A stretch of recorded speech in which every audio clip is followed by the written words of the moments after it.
James, we don't pay a lot of attention to state Senate races, most anywhere. But there was a pretty damn big one in Texas this week, wasn't there? There was. It what was interesting about it is that it was a district that Trump carried by 17. The Democrat carried it by what, 14? I think 14, right. The interesting thing is that was a runoff election. The first round was on November the 5th. That was the day when we had the huge Virginia and New Jersey. Remember that? Yep. Wipeout. There were two Republicans. The Republican share on November 5th was like 52.5. And at January 30th, it dropped to 43.5. So that tells you, to me, that's an indicator, not surefire, but an indicator that the political situation for Republicans, is deteriorating by the week. Yep. It was bad, and from everything that I can see, it's getting worse. And people will say, it's a special that really rewards the outer party because a lot of that's true, but that's a big number. I mean, it's pretty indicative. It sure is. And I'll tell you one thing it suggests to me. When they began the gerrymandering, which was started in Texas at Trump's demand, and they said, we're going to pick up, 5 net seats. I'll bet you that they don't pick up more than 2 or 3 from that gerrymandering because it's because of districts like that. I don't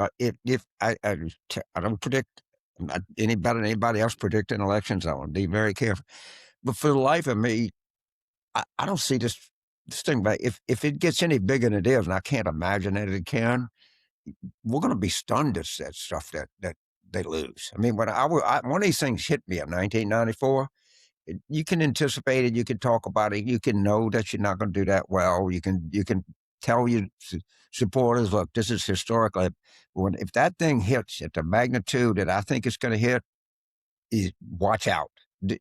Don't believe that you're powerless, because if this thing turns out, and I would make one other point while we're here, and I'd say this to any Democratic general election candidate: don't worry about the base. They're coming out.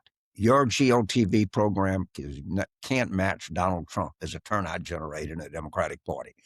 Please feel free to concentrate on, I don't know, swing voters, low intensity, whatever you want. But the base is coming out. They don't need a knock on the door. They don't need a phone call.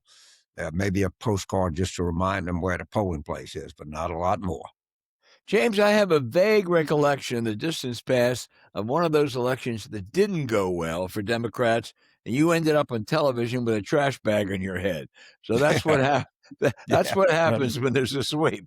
Yeah, it's going to be, look, maybe we come back and, I guess you have to give the normal caveat, it's early. It's the only poll that counts. It's a poll on election day. But God damn, some of this stuff is just eye-pop.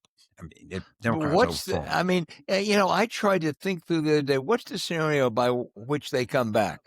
It's almost impossible to imagine. But that's always foolish to say. It's some, the economy goes on some kind of afterburner, and I mean, just because you can't think about it, what it is, doesn't mean it couldn't happen. But I just don't think it will. There's no indication now, and trust me, I'm looking at everything every day. I'm so fucking nervous.